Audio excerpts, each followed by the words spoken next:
Go ahead. Sure. Well, welcome. We are using Teams today, so I've been testing out. I'm more of a Zoom person, so please let me know when I'm talking. If you don't see what I think you're supposed to see, please let me know. But Christy and I have been trying to test out all our technology on our side.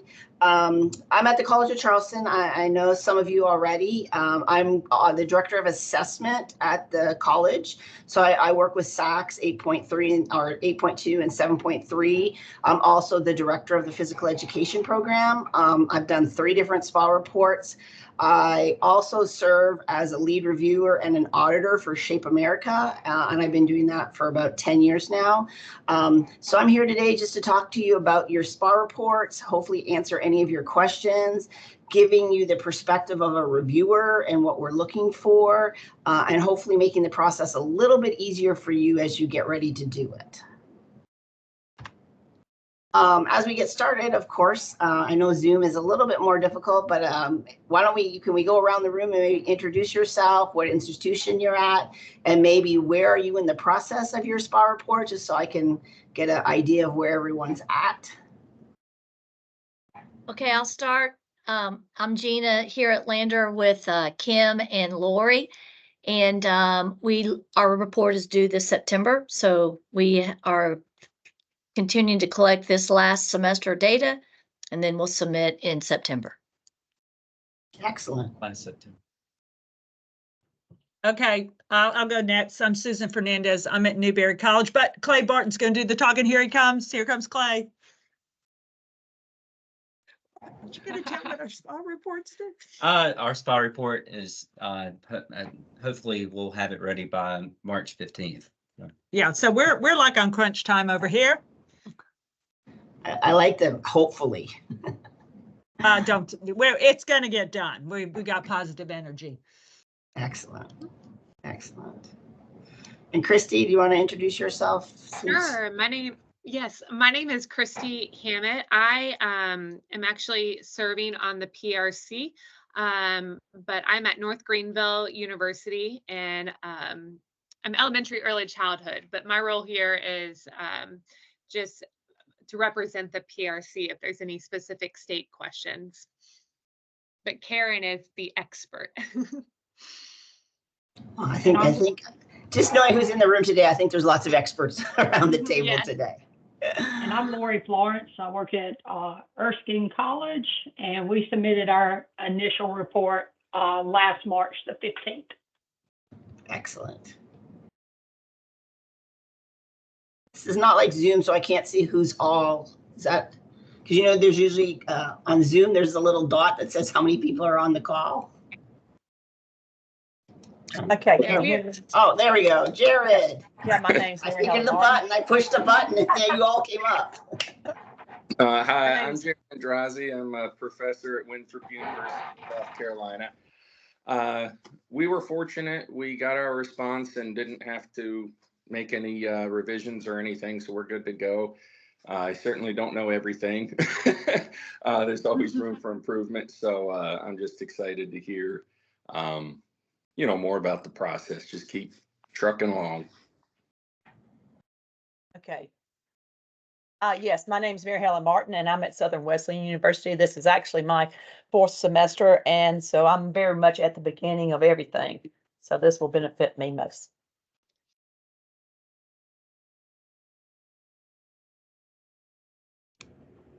I'll go. Hello. Hi, everybody. Oh, go ahead, Mason. Go, Andrea. You go ahead.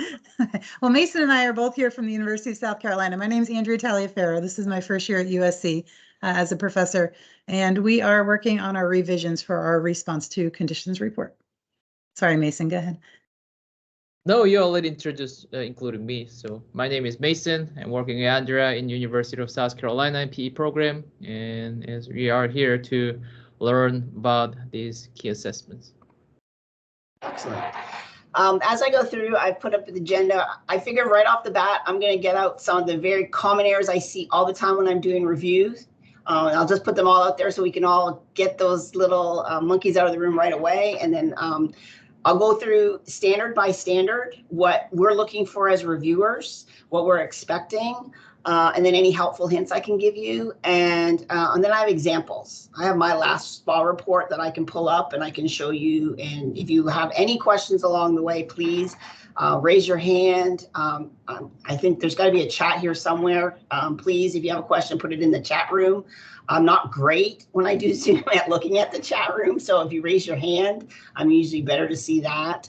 But that's kind of the agenda for today. But please, if you have any questions along the way, because we all learn from each other. And I'm sure if one program has a question, all of us can benefit from knowing the answer to that question. I will tell you right off the bat, I don't know everything. I've been doing this a long time, and every time you review, you learn new things. I got involved in reviewing because my first SPA report was not a good report. I started at the College of Charleston, and on August 15th, and our first SPA report that I had to submit was due September 15th. And knowing my background, I'm from Canada, so I didn't even know assessment or accreditation, or at that time it was NCATE. So that's how I got involved in assessment, and I got involved in our national organization, honestly, to learn how to write the report. And from there, it's ballooned, and now I'm sure if you're part of Shape America, you always get the emails to ask to volunteer to be a reviewer. And if you get the chance, honestly, it's a great experience to learn how to write the report. And it's also looking at how we're reviewing the report, because when you submit your report, just to give you a little background, it goes to a team, and there's 3 of us on a team, and all 3 of us read the report and write a report, and then we could make one final report based on that. And then that final report goes to Shape America, and we audit it. And there's a team of auditors that get together twice a year, probably for 3 days, and we audit every single report. That audit report is the final report that goes to CAPE, and then you get your report back from CAPE. So that's just kind of the review process. If you're wondering how or where this feedback came from, that's kind of the process we go through when we're reviewing it. Hey, Karen, Yes. I'll monitor the chat for you, but Mason has a question. His hand is Perfect. up. Mason. Thank you, Christy. Could you record this meeting so that I can share this with other faculty members in our program? I think it is. Yeah, I think we are recording it, right, Christy? Yes, it is being recorded. It's being recorded, and it's also being transcribed as I talk. I don't know if you can see that, but I'm looking over here because the transcription's on the other screen and it's distracting me. So it is being transcribed as well as being recorded for you. So thank you very much. Okay, so right off the bat, one of the biggest issues we see is people not following the intent of the standard. And we're going to get into that in more detail as I go through each of the standards.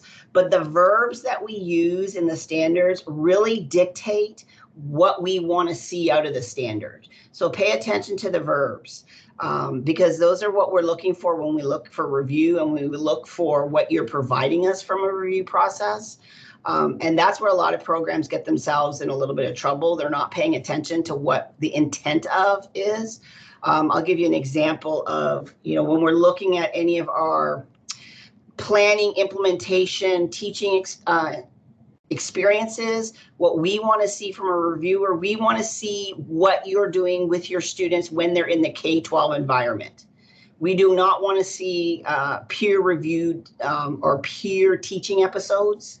We want to see what they're doing when they're in the K-12 environment. And if you're going to send us something, it's great if you do that. Of course, that's usually part of your early on program, is that peer teaching.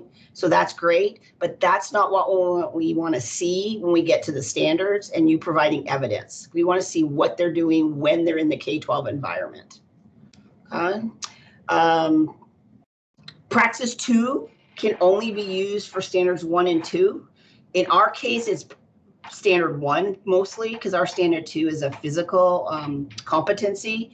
But according to CAPE, you can only use Praxis 2 for standards 1 and 2.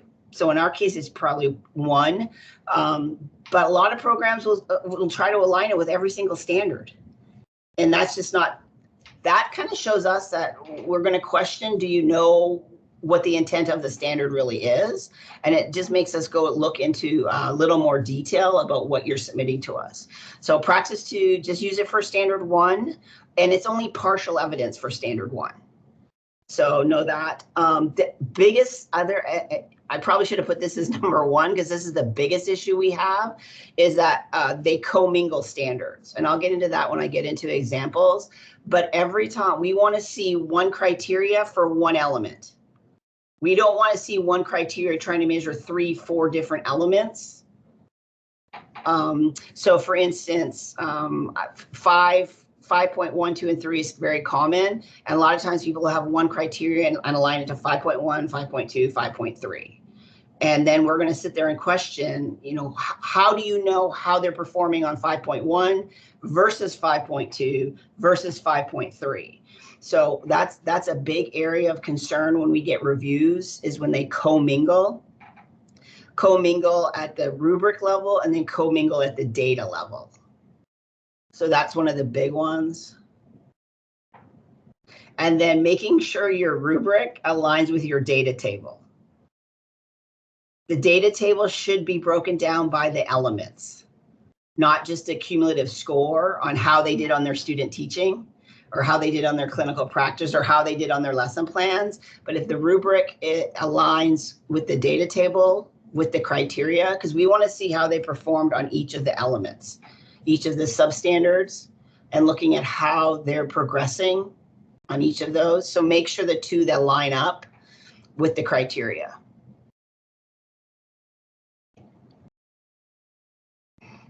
Okay, so going through standard 1.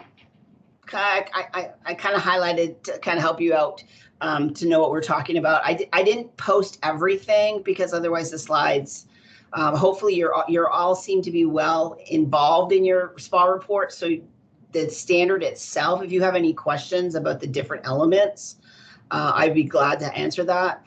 But I really want to look today at the intent of the standards. The criteria itself, we don't necessarily get bogged down when we're reviewing the criteria itself. We expect you to be the experts in your program. So as you're looking at what that standard is, like common content knowledge, I don't think I've ever commented on your description of what common content knowledge is. What I'm looking for is there a place for them to describe it, which for the most part we use Praxis 2. And then the second element is the apply element. So we're looking at where in your curriculum do the students apply the common content knowledge, which is usually your student teaching instrument. So usually though, that's where you're going to find most of your information from standard 1 is Praxis 2 and whatever you're using for your student teaching evaluation form.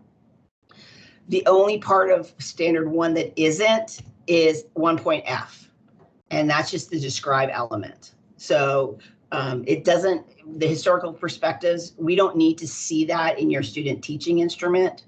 We just want them to be able to describe it, which basically comes from your Praxis 2 exam. And once again, apply means in the K-12 environment. So any student, yep, Gina.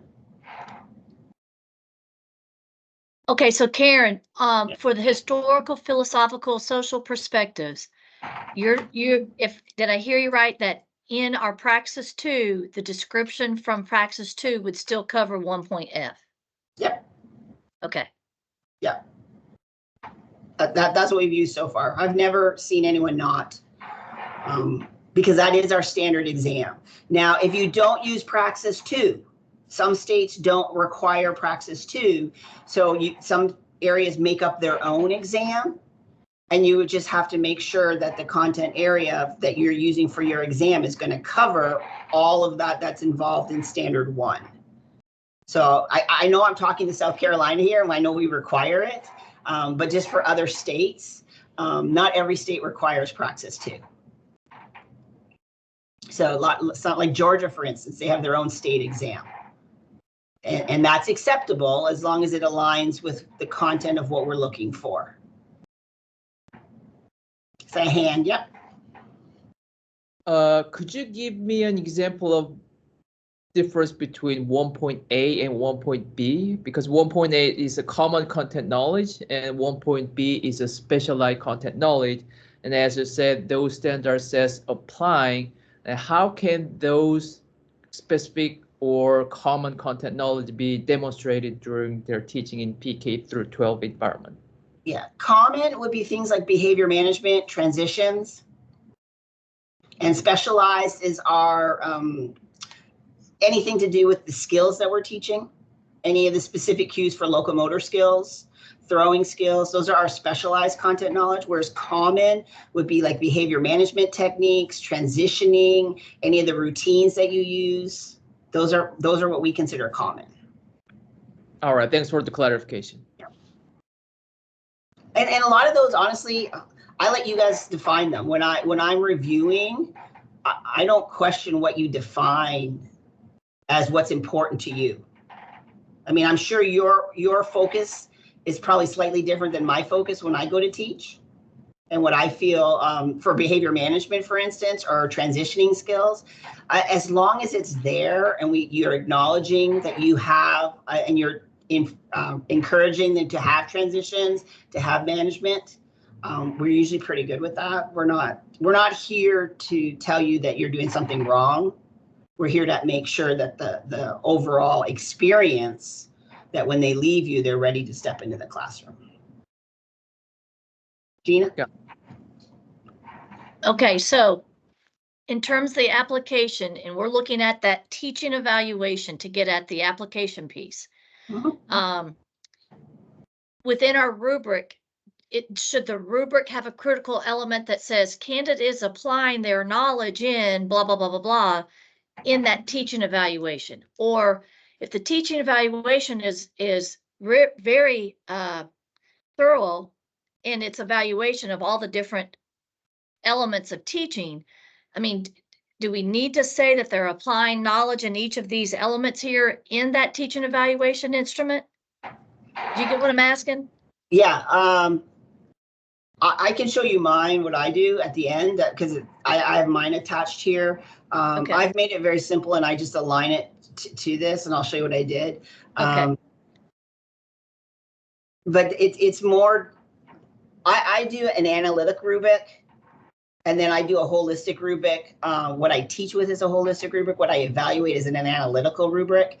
So I use both to provide students that feedback, and it's my holistic rubric that I break down what the content knowledge is versus my analytical. It's just stated there. Students apply content knowledge, and I'll put things like behavior management, transitions, but then in my holistic, I break it down what that means. Does that make sense? So basically the rubric I use to evaluate them isn't 25 pages long. Oh, no, yeah. We just have a 1 page for the kids, but they get a 25-page rubric that I'm sure they never even look at. But what I'm asking is like, for example, well, I just take 1.C. Does my teaching evaluation tool need to have in there, instead of saying developmentally appropriate activities, does it need to say and apply, they are applying a physiological, biomechanical concept? Does it need to somehow infer that, or can the reviewers assume that transitioning developmentally appropriately might mean they're applying their knowledge of a physiological concept, that they're not advancing the students too quickly, that they're having recovery time, blah, blah, blah? I mean, that you're asking the $1 million question, because it's up to the reviewers training. Yeah. So the more specific you can make it for the reviewer, I've been doing this for a long time. So otherwise we get brand new reviewers, right? And we do the best we can to train them. And that's why we have the team approach. So yeah. I've always worked in teams of 3. And then I put a report together, and then we all do the report ourselves, and then we come together and we have to agree on a team report. So hopefully someone in that team has enough experience to understand that you don't need to break down every single element, but it needs to be clear enough that you're addressing it. Gotcha. I would not, sorry.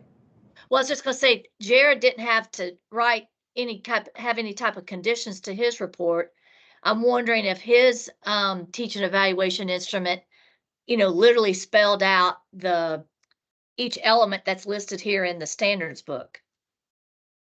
I don't know if you may be listening right now, but since he didn't have to respond to conditions, I wondered. Jared, are you there?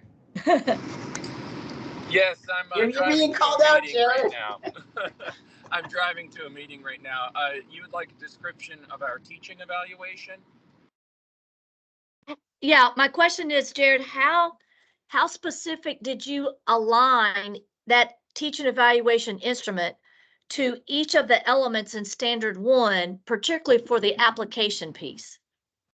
Okay, so we broke up standard 1 across 2 different sources, the Praxis 2, 5095, and to address the describe function. And then as for apply, we went through the different categories we have on our teaching evaluation rubric that's used across the board for all disciplines, and we identified within that rubric where those concepts would be applied. Okay. Does that make sense? So if it was item 1.4, and I'm just making that up, I don't have the rubric right in front of me, that aligned, that's great.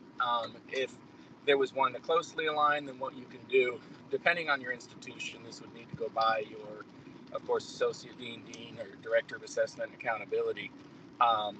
Would you be allowed to add an addendum? Change the wording so that it's more discipline specific to physical education, or if not, in the rubric itself, could you add like a subsection that would use more of those Shape America buzzword, physiological, biomechanical, etc.? Does that make sense? Absolutely. I think what you just said is something that we all need to make sure that we do is within each of those elements of our teaching evaluation, we just simply need to insert 1.c so that they understand that this is the part of teaching that I'm observing.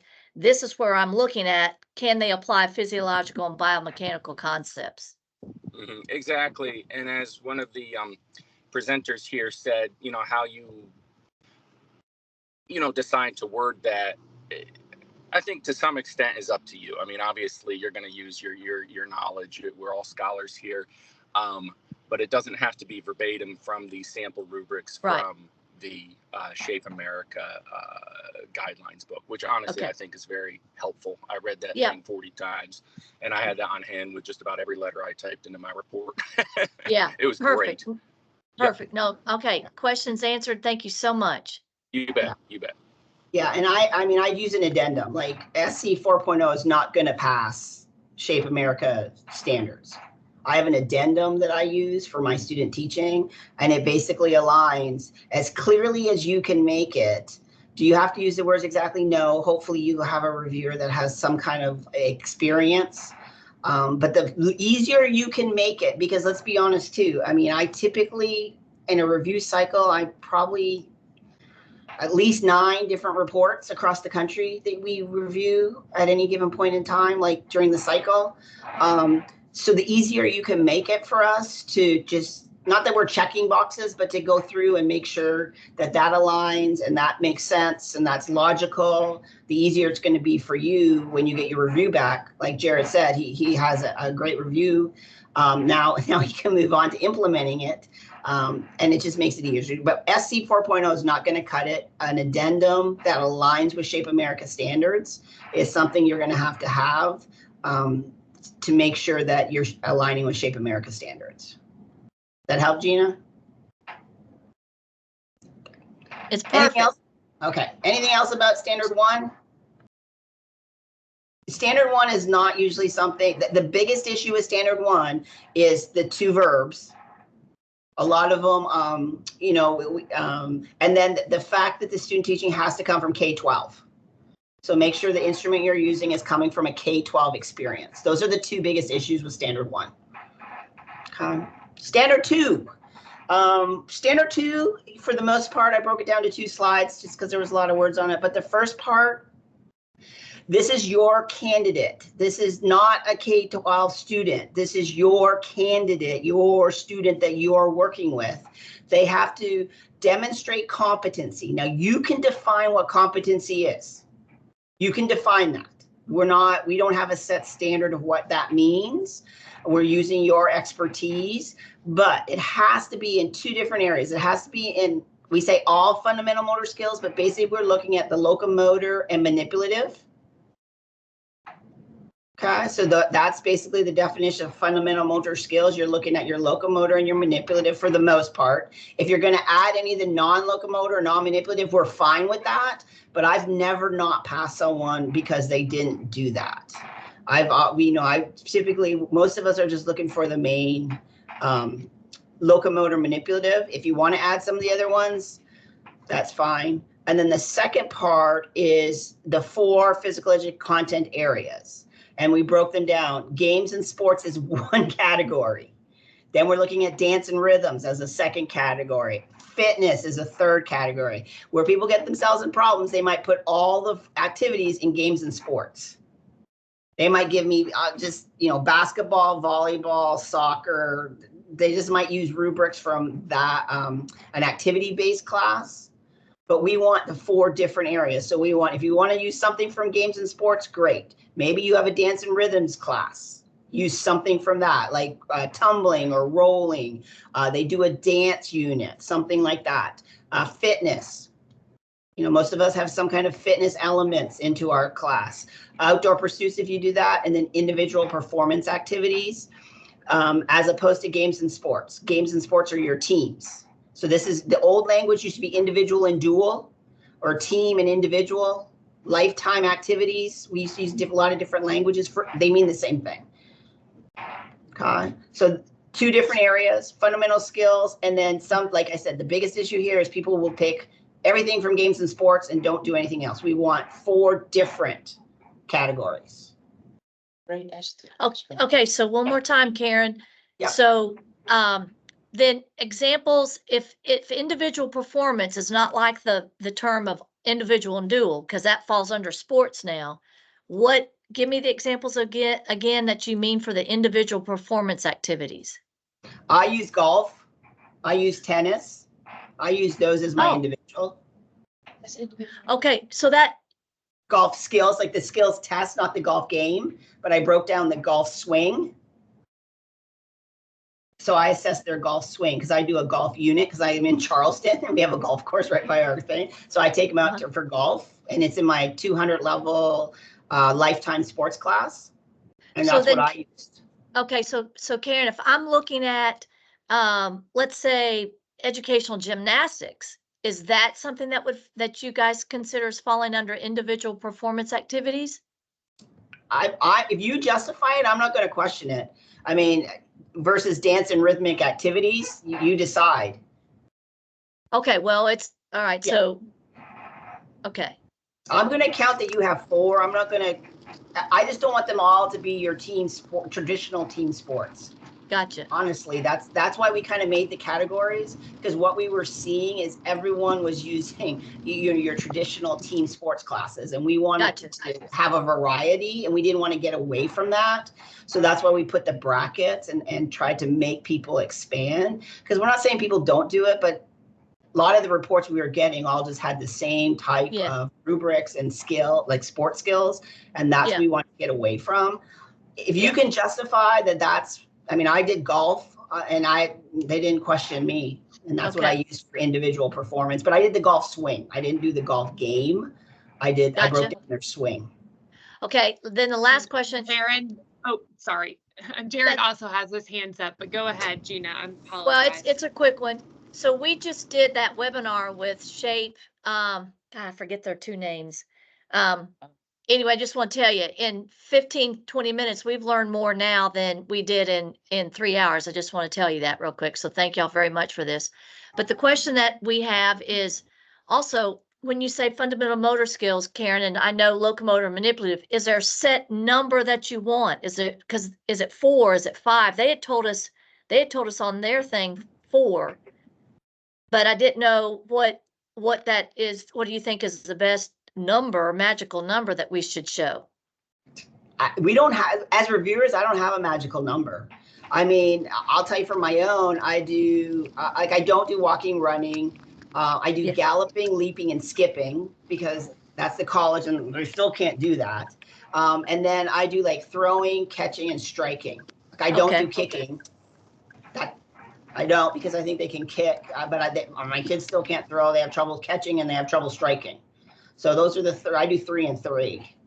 Okay, But that's my choice because I know based on my feedback, those are things my kids don't do well at. So I focus a lot of them in when I do my teaching, in my activities, in my 200 level dual and sports classes. And so that's why I assess them. But my rubric from a reviewer does not have a set number. okay. And was the competency in that they had to pass, by your definition, they had to pass all 6 of those or 4 of those? We define what the criteria is there? Okay. Yeah, Thank you get you. to set your standard of what, and we'll get into that with the second one too, with fitness. Like mine, I don't make mine pass all. I think they have to pass 3 out of the 4 to meet the standard. 4 out of 4 exceeds. Jared has a question or a comment. Since you're the latest been reviewed. Two comments on that. I had mentioned the guidelines book was very helpful, specifically the glossary. I found to be very helpful because they offered certain examples of what classified as games versus individual, etc. And that also helped me use the correct terminology. I realized that I think we were using the term rock climbing, and in there it's traversing or bouldering, something to that effect. So I made sure that I in fact was following the guidelines. And then to offer a suggestion when you were wondering which fundamental motor skills, what we did is we looked at the K through 12 national standards and grade level outcomes book. And within that, they list all fundamental motor skills. It's comprehensive. The approach that I like to take is better have it, not need it, than to need it and not have it. That does require more work. At the same time, in some instances, I do think less is more. I'm not a reviewer, so I can't really say which route you want to go. I just know my style. I like to be thorough. That said, what worked in my program and my context, I don't know is applicable to every other context, but that did work for us, so that might give you some helpful suggestions. Yeah, absolutely. Absolutely. Good. Anything else about the second part of standard 2 is on the next, and this is another one, the fitness standard. You can name your own fitness. I used to use the presidential fitness until it no longer existed, and I chose to use that because of the age limits. I did not start off using FitnessGram because of the age limits. We don't question if you use the FitnessGram, because I use it now. If that's what you use, because I do it for double duty now. Now, from an age limit, it doesn't address our students' ages, but I'm also teaching them how to use it. So as long as you're using a standardized fitness test, we're not going to question why you're using it or the data or that. Usually in South Carolina, I don't review South Carolina because I'm in state, so I can't review them, but no one has ever questioned or asked why you're using this, and not when we sit around the table. So if you're using, just make sure you're using a fitness test and it's achieve and maintain. So you have to figure out a baseline and then do it at least 1 more time. 2 times is enough. I do it 3 times. I do it fall, sophomore, junior, senior year. So I do it 3 times, but that's just because I have peak classes every fall. If you do it twice, you'll be good enough. You just have to do it at least twice. I just do it every fall because that was my choice. Okay. Any questions about fitness? Where people get in trouble is usually they don't do it more than once. They do it once. You usually have to have a plan if they don't pass. So explain in your narrative that if people are not successful, meaning they don't meet whatever your meets expectations is, that you have some kind of remediation plan, because you will get commented on. Do you have a plan for people who don't pass? Yeah. We'll make that comment because some people, If we don't want this to be the reason they're not progressing in your program. And so we just want to make sure that you have a plan in place that if they aren't successful, you have a way for them to achieve what they're supposed to. So save yourself, because you will get it back to say and ask that question, although it's not necessarily a requirement. I don't think it's written anywhere you have to do that, but we will ask that question. So save yourself the work and make sure you just identify if they don't meet it. I do it in the fall, so my remediation is the spring semester. The spring and summer, if they have to retest before they come back in the summer, I have a plan in place. I don't think I've had to use it to as a detriment to students continuing on in my program. I don't think I've ever had to. They work at it. They work at it together as a cohort a lot of times. So Gina, do you have a question? Yeah. So when we go to our data table with this, at sometimes with our data tables, when we're looking at this maintaining, we've got kids who have chosen to go to a different major because they didn't have the GPA. So our data tables may look different in terms of the N. We'll have 10 one semester and maybe then there's 8 the next semester. Do you guys get hung up with watching the N change across time? No, we're all peak people, so we all know that happens. Okay. We just want to know the N, the data table. We want to know the N, and then we want to know the N by meets or doesn't meet, meets, and exceeds. So like my N is usually in a bracket, and then underneath it I have 3 N's. Right? You know what I mean? Underneath to break it down. But no, you're never going to get commented on the change in N. A low N, I mean, it is what it is. I mean, I've reviewed programs with 2 students in it. N is not our issue. It's are they getting the experience that they should, regardless of the size? Good. Yeah, my thing was the issue of how that N changed over time. That was the only reason why I asked that. Okay. No. Thank you. No. Good. So standards 3, 4, and 5, if you can make these a package, that's then your best interest. So standard 3 has to do with planning and implementation. So basically your lesson plan. Standard 4 is going to be your student teaching instrument, and standard 5 is your assessment. So most of us at a program level, we do this all together. So if you can make all these 3 standards work together, it's going to really reflect what you already do.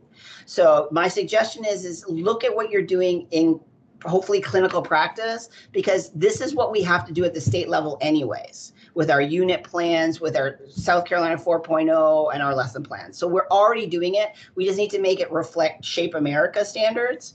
But that would be my best suggestion to you. And that once again, it comes from K-12. Some people will send me a lesson plan from a 200 level class, a student teaching from an adaptive class, and a unit plan or from a test and measurements class. If you can make it all together, it's just really easy for you, because I know you're doing it all together in your clinical practice. And honestly, as a reviewer, I know you get it. You know, if you're doing it from all different avenues, if you're doing it all different classes, different levels, I'm a little concerned about why you aren't using that final experience, because it is your culminating experience. So hopefully that will get you there. Now, standard 3. I only picked out a couple of things to focus on here. Usually it's your lesson plan that we're doing here. Make sure it's a detailed lesson plan. Make sure it's aligned to the standards. It's plan and implement. So when you go to your data table, when you have to align the check marks, so you're probably going to align this with standard your 3 and 4, because 4 is going to be your implement phase. 3 is just your lesson plan, your third a signature assignment. We call them signature assignments, but your third assessment is just your lesson plan. The implement is going to come from assessment 4, which is your student teaching instrument. Okay. A couple of things I just want to point out, because I'm just looking at the time too. So but the technology piece, the technology piece, it does not have to be done every time they teach, but you need to have a place that, you know, not applicable. And you can define what technology is. In my case, I use music. Music is my minimum level of technology. So you can define what it means to your school. You don't need to use iPads, pedometers. You don't need to use all this high tech. I've done reviews for Guam. They don't have the ability to use technology like some of us, you know, some of the bigger schools, some of the bigger programs do. So the technology is defined very loosely, that you can define what your school wants to use as technology. I prefer music. Like, I expect my students to use music during practice time, but that's worked into my rubric. But please define it. And then it's okay if it's not done every time. Okay. The other thing that's a big, it's one of the new standards that came with the 2017 is this metacognition strategies. And what we're really trying to look at from that is, we get that you can't be there every moment to give them feedback, but are you giving them feedback so they can help themselves as they progress? So, you know, different ways and mechanisms. Sometimes it's peers. Sometimes it's, you know, task sheets. But are you giving them a way so they can start to help themselves while you're not with them every moment to help them practice? But are you giving them strategies to help themselves?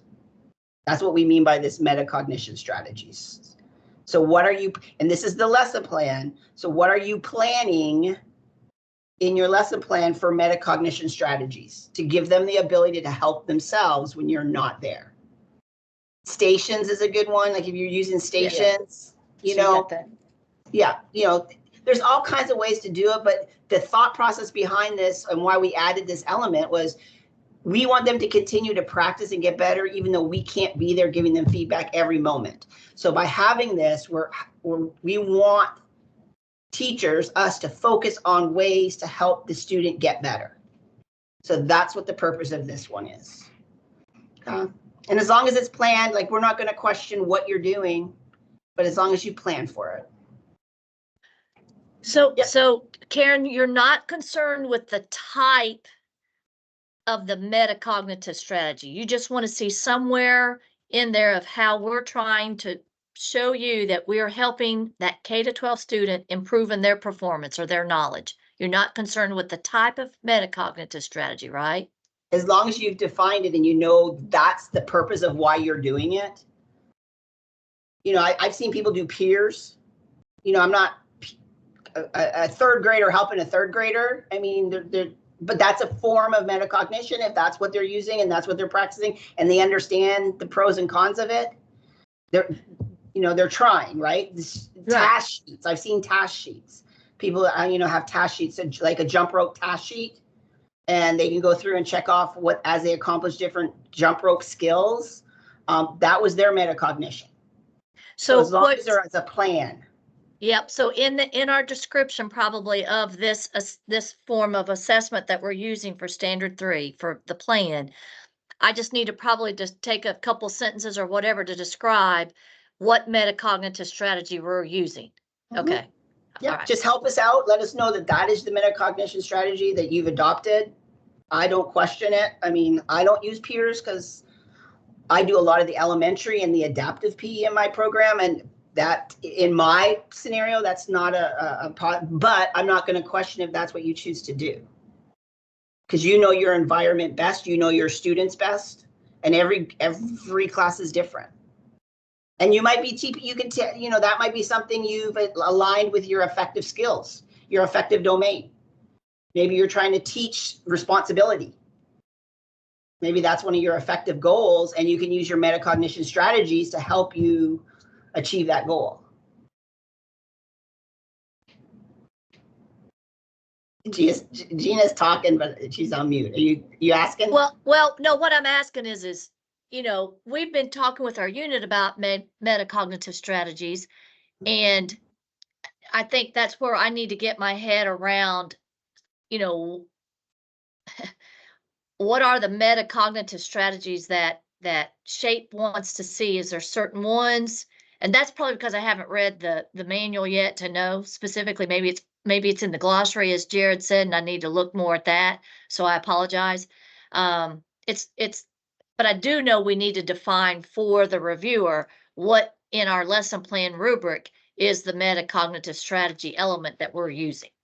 Yeah, just help us out. Make it easy on yourself. Definitely. Okay, moving on to standard 4. This is your student teaching instrument. Do not use your whatever your unit is using. It is not going to line up with SHAPE. I know your unit probably is going to make you use something. Like South Carolina 4.0 will not pass this standard. I'm telling you right now, it will not. It does not align. It's not specific enough.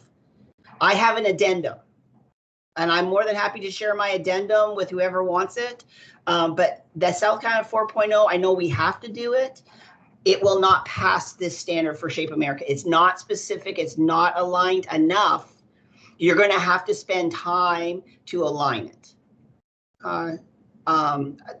That's the best I can say, and it has to be done in K-12. I know Tom was, because 5 and 6 are 5 is something that I want to spend more time in 6. But if you guys want this, just let me know. I have examples of my reports at the end if we get to them. If not, I can always email you. By any means, I'm a firm believer in don't invent the wheel.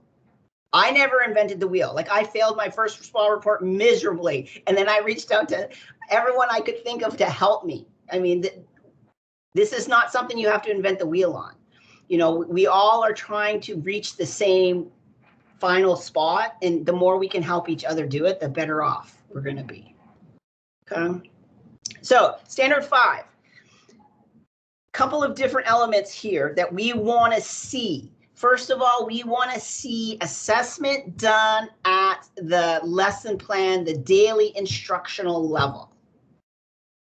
So we want to see assessment done at the lesson plan as you're doing that student teaching on a daily basis. Are they able to assess students? Are they able to give feedback to students?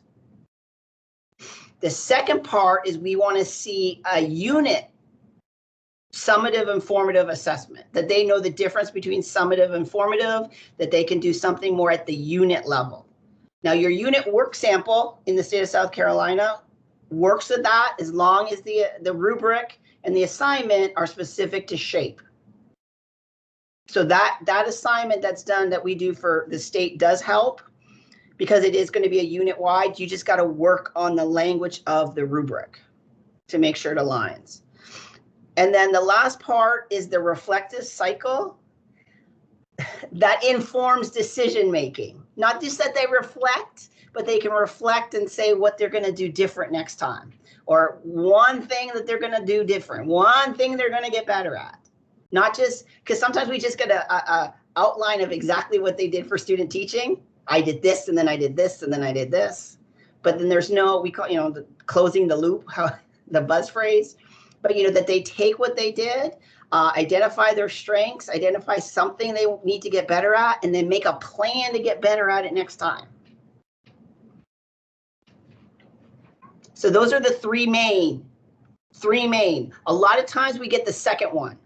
A lot of times we get this great big unit assignment, which is great, but we want to see it in part of the lesson plan. We want to see it at the unit plan level, and we want to see a reflective cycle that helps decision making. Not just, like I said, not just regurgitating what they just did.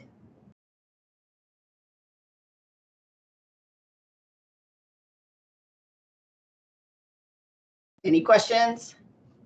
Karen, could you explain one more time about this reflective cycle done in unit like plan level? Does it mean that students have to demonstrate they're reflecting their lesson after teaching something and put it in their unit plan, or I don't know how to ask this question. Could you just reiterate what this reflective cycle should include?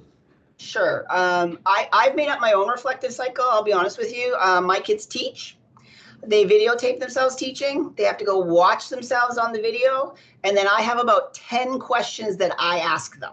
So there's models out there. if you want to follow a model of a reflective cycle, you can absolutely do that. I don't. I make up my own. So I have about 10 questions that I ask them, and they have to go through and answer them. And it's things like, what were your strengths?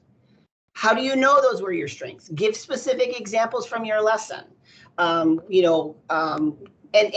because they have the video, what time did you give that feedback to this student? And then when did you go back and see that student and give him more, you know what I mean? So I've made up my own reflective cycle that makes sense to me. Or you can follow, there are theories out there of reflection that if you follow that as well, both are right. Okay. And then one of the things I always make sure I ask, what are your strengths? Why are those your strengths? Because I want them to recognize what their strengths are so they keep doing those. And then what is one area you want to get better at? Why did you think this was a concern? Because sometimes what they think is the concern isn't what it needs to be, but that gives me ability to help them to say, oh, yes, you can do that, but there might be something more important that they need to address sooner rather than later. So by getting them to address what they think, and then that gives me the ability to interact with them in case I perceive something else should be what they're addressing. And then that's what I'm going to look for the next time they teach. I want to see that they're doing what they said they were going to do in the reflective cycle. Okay, thank you very much. Yeah.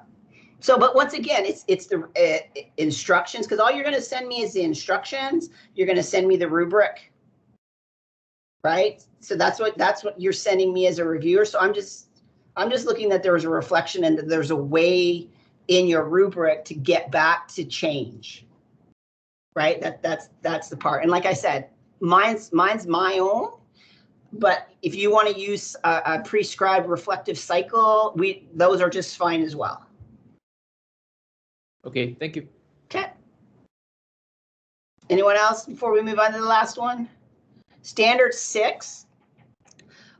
This can be part of your clinical practice. Some of the elements align up with your clinical practice.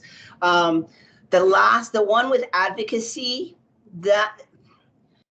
that's going to be really up to your personal interpretation of how you want them to be advocates for their profession. With ours, mine personally, we make them go to like any of the teacher work days. We make them go to parent, any of the parent, not conferences, but like the parent days, parent evenings that they have at schools. So how you define that last one with advocacy, that's going to be up to your program. It's honestly, standard 6 is not something we see a lot of issues with, because a lot of it, we leave it up to you to decide with your program how you want them to be advocates. Our focus is more at the parent level. I've seen some very special needs, adaptive classes. So it's really up to you how you want to see your students be advocates for the profession.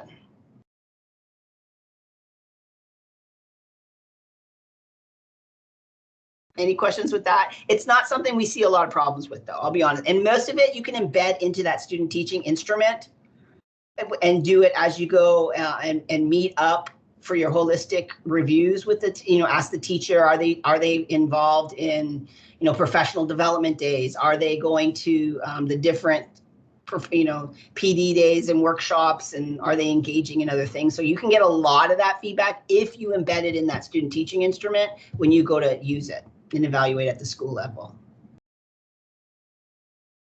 Good.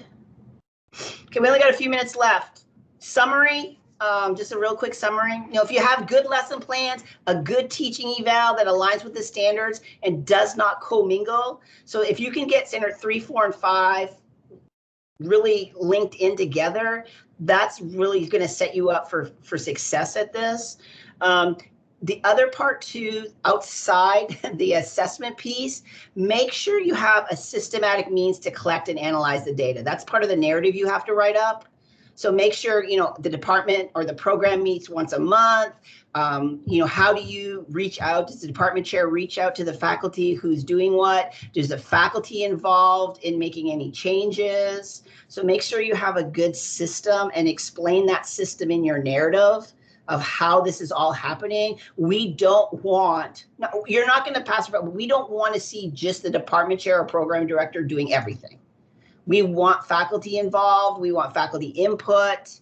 So as much as you can describe that for us, that will help us out understanding how your program works. Honestly, before I do any report, before I even dive into your standards, I read the narrative part of your program so I can get a good feel for your situation. Every institution's different. Some, I review some that are private schools, some that are religious schools, some that are liberal arts schools. They all have different requirements that they have to bring. So the more you can tell us in those narratives, the better off you're going to set us up to have the right lens on when we read your program review. And then how is the data getting back to faculty? We all love to collect data, but do you have your own cycle in place to give the feedback back and talk about what's going on and then any changes that you're making based on this data? So if you could put any of that in that narrative and those other sections of your report, that really helps us out. And it makes us understand, I keep using the frame, that you get it, that you understand what's expected of you.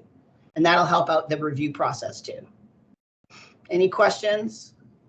I think the last, these are just my assessments. I just wanted to line them up. See, like Praxis 1, that's my skills-based or my rubrics for all my skills, all my locomotor, all my manipulative, any of my basketball, volleyball. I don't do basketball, volleyball, but like golf. I do pickleball as one of my assessments. Then lesson 3 is my lesson plan. Assessment 4 is my clinical, my PED addendum, my unit work sample. My FitnessGram data is standard 6, and then I use an IEP.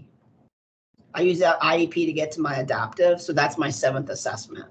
That just helps you out to look at, and that gets me through. I probably, if I wasn't the adaptive person I probably could put my IEP somewhere else, but I'm an adaptive person at heart, so I would make sure that was a standalone assessment. So, okay, I got a couple of examples here. Just because I know I'm running out of time, I got 3 minutes. So this is an example from my teaching eval. This is my authentic assessment. So I go through, and this is the page that I take when I go and teach. Not appropriate, not available, unacceptable, acceptable, exceeds expectations. The students have the huge rubric. Oh, sorry, Gina. Oh, you had your hand up. I think it's Susan. Oh, Susan? That was me talking by accident to Clay. Sorry, I had to turn my mic off. Sorry. Oh, no, you're good. Good. Your hand was just up. So this is just me cut and pasting out of this. The only thing I really want to show you down here is an example of commingling. This is commingled right here. And I did that just to show you what it looks like to be commingled. See how everything else is standard? And don't worry, this is my NASP NK. It's all changed to Shape America. I was looking in old files when I was making this up. But that's an example of commingling, which we don't like, because when you go to your data table, I can't see how the students did with 5.1 versus how they did with 5.2. So we want to see everything linear by element so that we can clearly see how they're doing with each of the elements. Okay, good. Okay, and then this would be, oh, sorry, Gina. Yep. You go back, Karen. So number 4 there where you have 5.1 and 5.2, wouldn't we get dinged by having those two? Did I miss that? Yeah. Crap, sorry. Sorry. My bad. You would say, please discern between which element this is going to address. Yeah. Or please don't commingle. Because honestly, too, if you're doing it once, you're doing it multiple times. So yeah, we don't like this. We don't, that's the commingling or not being discerned between the elements. So please don't, because you're going to get it sent back. Okay. And to make sure the data table doesn't do it either. Okay. Make sure the data table, that's what I said. Honestly, the data table, all you have to do is take all this out and then make a blank data table if you want. Okay. And then this would be what the students see. I didn't copy all of it, but like the first one up here, this would be something on my rubric that I submit. Like I would submit both of these. I would submit both of these with my assessment 4. This we talk about in class. This I make sure the kids understand. I teach from this from class perspective, but when I go in to evaluate, I go in with this. So these are defined on a separate addendum so that the students don't get overwhelmed. And then you're not sitting there like trying to check off certain things that aren't working, that are working, and you can spend more time actually observing. Because what I was finding was I was spending all this time trying to figure out where things fit in my rubric. And it was taken away from time observing. So that's why I went to this kind of rubric to observe with. And then of course, on this other part that's cut off, it's all my comments. I just didn't want to put that. I wanted to make this as big as I could, but this part of my sheet over here is all comments, or underneath is all comments. I give a lot of room for comments. So I know it's 12 o'clock. Oh, sorry. Yeah. Mason had a question. Sure. So in your next slide, you have unacceptable, acceptable, and exemplary. And your first slide, this one has not appropriate not applied. This is not observed. What is this? This is it. It wasn't necessary. This is they just didn't do it. This was it's not applicable. It means something else. But it's not like. I forget what the word is. Now that you put me on the spot, I can't remember what the word is. But the first one is it's like technology. Technology doesn't happen every time. But this not now you put me on the spot. I gotta figure that out. What I don't remember my own rubric what it means. Okay. This one column means it doesn't happen all the time, so it's not a big deal. This one they should have done it and they didn't do it. Okay, I got it. Thank you. Sense? Yeah, and that's me. That's how I like to do it. You don't have to do it the same way I do it. You're not going to get dinged if you don't. They want to know that there's the 3 levels. These, like I said, if you don't do that, that's my choice. That was my choice. That's Susan and Gina. Karen, do we have your email? Do they? It's my last name, first initial. Okay. At cfc.edu. CFC. Yeah, College of Charleston. Oh. .edu. Oh. All right. All right. Thank you. Okay, and Karen, for me, are you seeing universities still use grades to help at the application piece? Grades from classes, maybe that they're skill classes. What do you think about that? We won't accept grades. So they're not accepting grades this round?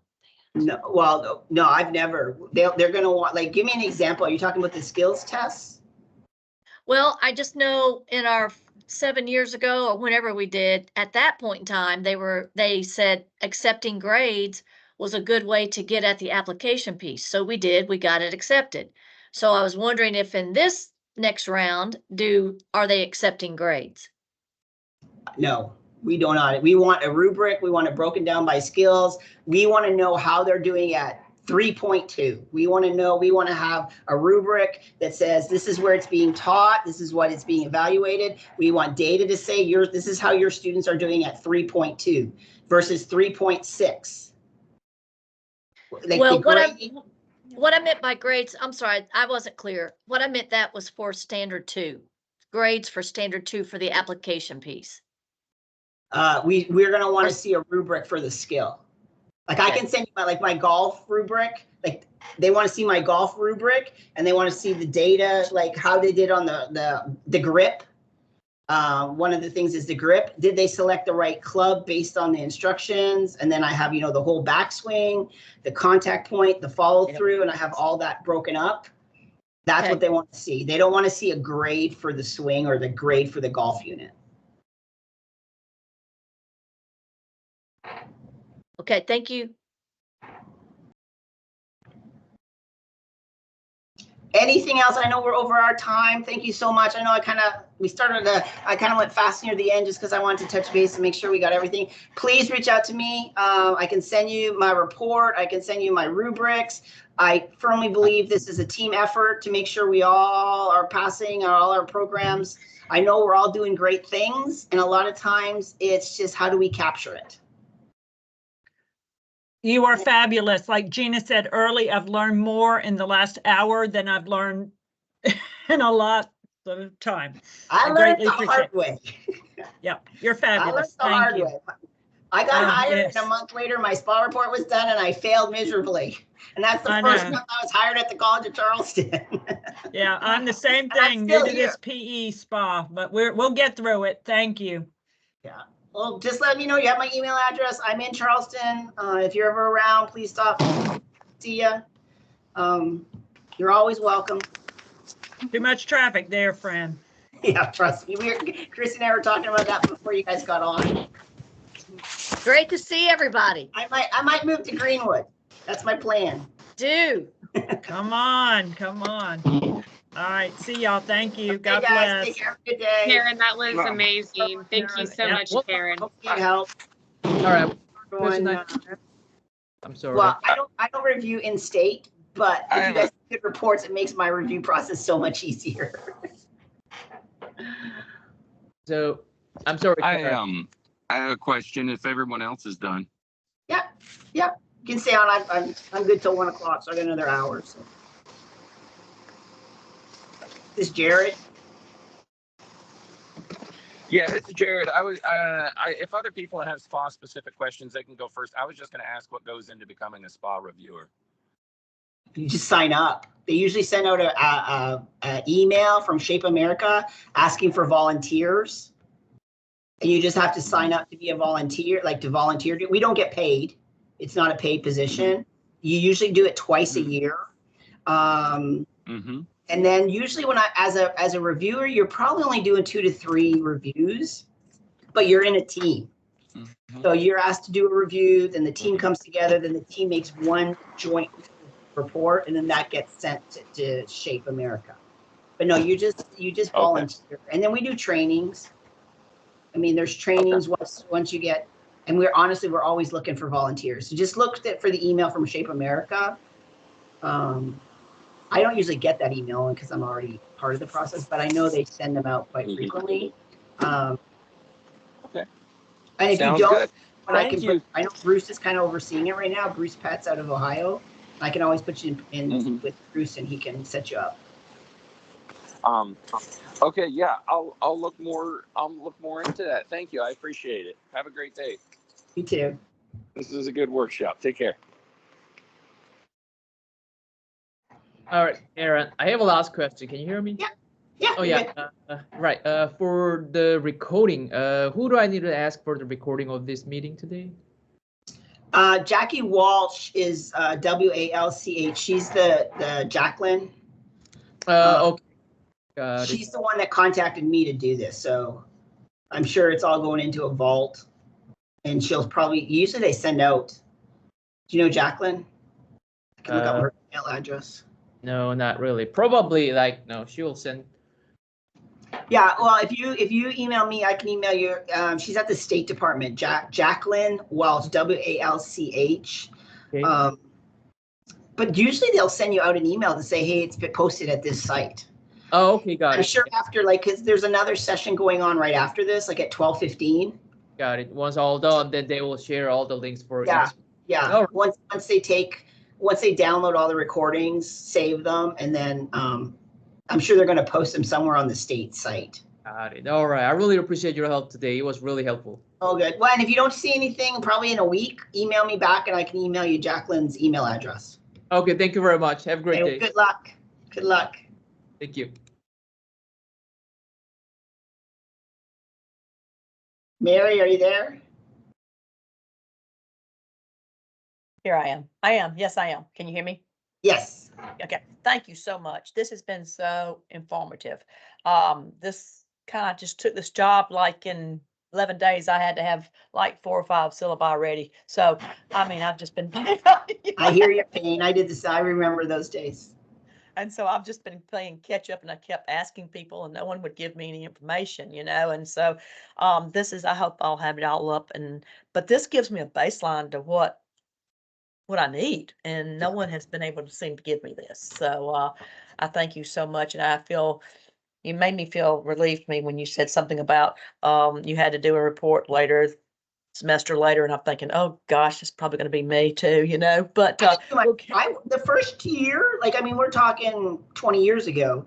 I'm telling you, I started my job August 15th. They handed me a book and said, this is due September 15th. So I had 1 month. I'm from Canada, so I didn't even know assessment accreditation. I didn't even know the word. I failed every standard. I had my third try. Like, I didn't pass till my third try. Like, I was on, if you don't pass this third try, you lose your accreditation. Like, that was my first. That's how I got involved, because I'm like, there's no way this can be this difficult. So once you know what you're doing, you're probably doing 90% of what you're supposed to do. Well, that's what I'm saying. I'm doing 90%.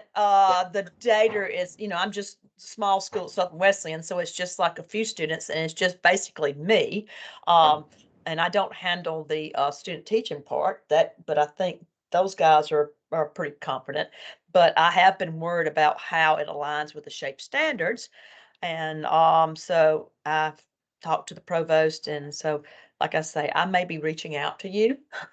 Absolutely. Not to whine. I just want to make sure I'm doing it correct. But all these things that I know that I remember at Landa, now we're not going to say that was 30, 40 years ago, but I've, you know, I know I looked at my SHAPE standards, et cetera, et cetera. So I know I've got that taken care of. It's just a matter of making sure I get it up and report it correctly.